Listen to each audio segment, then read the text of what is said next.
Terima kasih saudara, Anda masih bergabung bersama dengan Kompas Jawa Tengah. Selama ini profesi dalang identik dengan kaum lelaki. Namun jangan kaget jika banyak juga kaum perempuan yang menjadi dalang. Nah saudara, terbukti di Semarang banyak kaum perempuan yang mulai menekuni profesi dalang ini, termasuk mahasiswi. Selain untuk mengisi waktu luang, juga untuk melestarikan budaya. Ya, profesi dalang saat ini memang peminatnya tidak sebanyak profesi lainnya. Namun profesi dalang yang biasanya digeluti oleh kaum pria kini sudah banyak dijalani oleh kaum perempuan. Seperti yang dilakukan oleh mahasiswi semester 8 Universitas Negeri Semarang ini. Meski jam terbangnya masih terbilang baru, namun penampilannya di atas panggung wayang sudah seperti dalang profesional pada umumnya. Dalang wanita ini adalah Alfiana Fitri Larasati, warga Boyolali. Diakui gadis berusia 21 tahun ini banyak kendala untuk menjadi seorang dalang. Selain harus pandai nembang Jawa, juga harus bisa menirukan tokoh karakter wayang.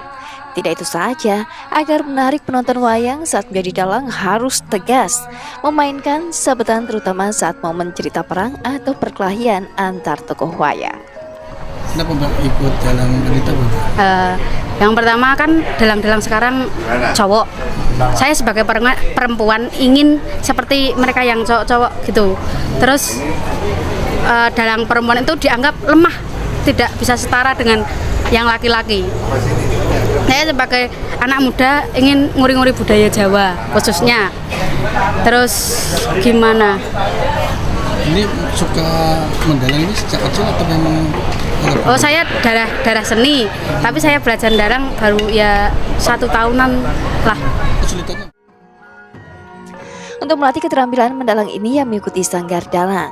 Selain itu, Alfiana juga sering berlatih dan rajin ikut festival dalang seperti yang dilakukan saat ini, ikut festival dalang tingkat Semarang yang digelar di Taman Budaya Sobokarti, Semarang. Senot Puji, Kompas TV, Semarang. Berbicara tentang Kartini tidak lepas dari yang namanya emansipasi wanita. Nah, saudara, tak hanya mengurus keluarga atau mengurus catatan di balik meja kerja, wanita tangguh juga kian banyak bermunculan. Seperti Korps Wanita Angkatan Darat ini. Kegiatan TNI Manunggal Membangun Desa atau TMMD adalah kegiatan satuan TNI untuk membantu warga seperti membangun jembatan atau jalan. Di Kudus, Jawa Tengah, Satuan Korps Wanita Angkatan Darat atau KOWAT ikut turun membantu pembuatan jalan penghubung di Desa Kandang Mas, Kecamatan Dawe, Kabupaten Kudus, Jawa Tengah. Meski harus menggunakan alat yang biasa digunakan laki-laki seperti cangkul dan skop, para KOWAT tersebut tetap semangat melaksanakan tugasnya sebagai prajurit wanita. Maknanya semakin ke depan kita dituntut semakin maju menghadapi emansipasi zaman sekarang ya Pak ya. Kita dituntut bisa mengimbangi peran laki-laki, walaupun kita wanita tapi minimal bisalah mengimbangi peran laki-laki. Sementara itu menurut Kasdim Kodim 0722 Kudus, KOWAT sebagai salah satu bagian dari TNI selalu diikutkan dalam kegiatan yang dilaksanakan TNI, salah satunya seperti TMMD. Sudah ada di tempat lokasi. Karena memang dalam rangka kita menyambut Hari Kartini juga, makanya di Kodim kita ini kebetulan ada adik-adik KOWAT kita yang memang statusnya juga adalah sama dengan prajurit. Jadi dia berpartisipasi mengikuti, kebetulan di Kodim diadakan TMMD, berpartisipasi juga, dia ikut kerja di sini. Jadi emansipasinya KOWAT ini hampir sama dengan bapak-bapak. Kita jam 13.00 sudah ada. Meneladani perjuangan Raden Ajeng Kartini tidak cukup hanya berkebaya dan menyanyikan lagu Ibu Kita Kartini saja. Namun, semangat pantang menyerah dan tidak melupakan kodratnya sebagai wanita menjadi inti dari keteladanan Raden Ajeng Kartini.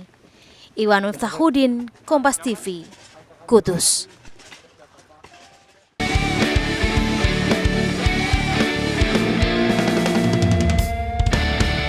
Beralih ke informasi olahraga, saudara, setelah diperkenalkan secara resmi pada Senin sore, marquee player Semen Padang Didi R. Zokora langsung menjalani latihan perdana bersama skuad Kabau Sirah.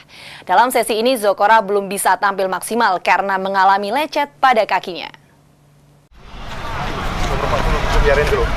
Semen Padang akhirnya diperkuat oleh seorang marquee player pada Liga 1 2017. Didier Zokora yang telah diperkenalkan secara resmi pada Senin sore telah memulai sesi latihan bersama rekan-rekan barunya di tim Kabausira. Namun di sesi latihan pertama, Zokora belum bisa maksimal mengikuti latihan akibat lecet pada kakinya. Pemain berusia 36 tahun ini hanya bisa mengikuti latihan fisik dan terpaksa absen dari latihan taktikal strategi. Pelatih kepala Semen Padang FC, Nil Maizar, menyatakan kondisi Zokora hingga saat ini masih 60 hingga 70%. Performa Zokora akan terus dipantau perkembangannya. Jika fit, Zokora akan tampil saat Semen Padang menyambut Persipura pada Jumat 28 April 2017. Kalau misalnya Zokora ada, kan kita bisa nanti simulasi rotasi pemain. Bukan tersingkirkan, tak enak dibilang tersingkirkan, karena tim ini bukan milik dia sendiri atau milik siapa, milik semua. Jika bisa diturunkan saat kontra Persipura, kemungkinan Zokora akan ditandemkan dengan Rudi atau Fenry Mofu. Zokora akan difungsikan sebagai pemain pengganti Ko Jae-sung yang masih dalam tahap penyembuhan akibat cedera fibula. Rio Yohanes, Kompas TV, Padang, Sumatera Barat.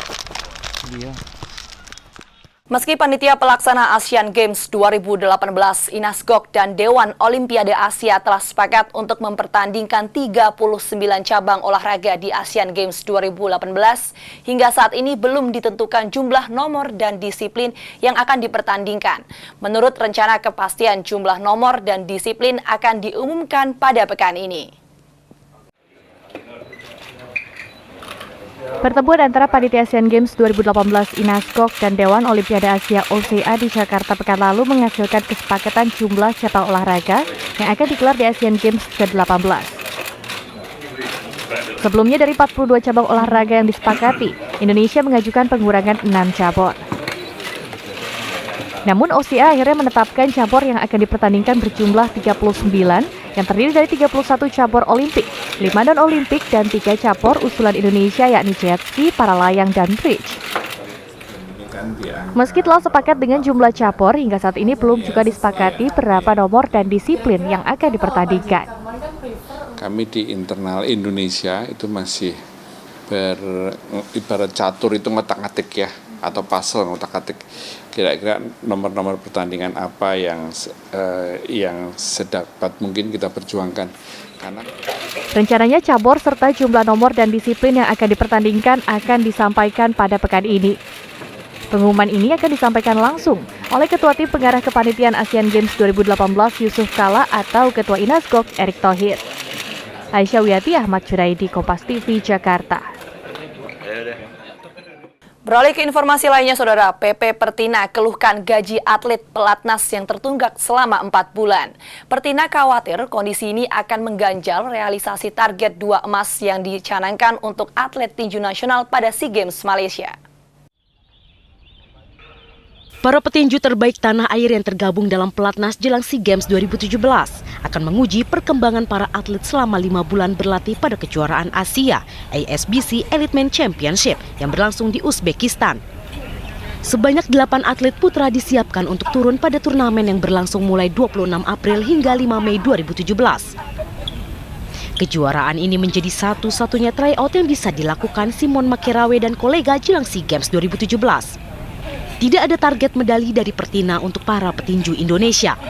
Selain karena waktu pemusatan latihan yang singkat, kejuaraan ini berlevel lebih tinggi dari SEA Games yang hanya diikuti negara kawasan Asia Tenggara. Menurut pelatih kepala Made Adiswandana, tryout yang hanya 1 kali ini harus dimaksimalkan untuk mengasah mental bertanding dan jam terbang anak didiknya.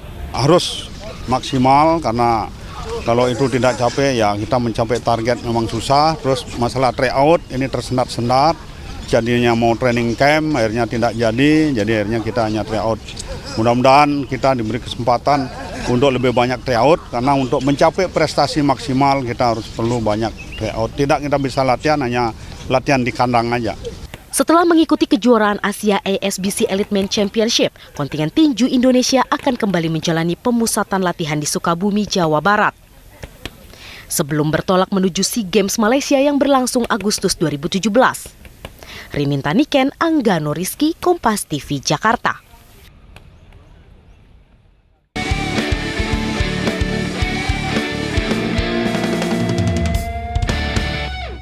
Saudara, informasi tadi sekaligus mengakhiri Kompas Jawa Tengah hari ini. Kita akan segera bergabung dengan Kompas TV Jakarta untuk mengikuti berbagai informasi menarik lainnya. Saya Prilavita mewakili kerabat kerja yang bertugas mengucapkan terima kasih atas perhatian Anda. Selamat mengikuti acara kami selanjutnya dan sampai jumpa.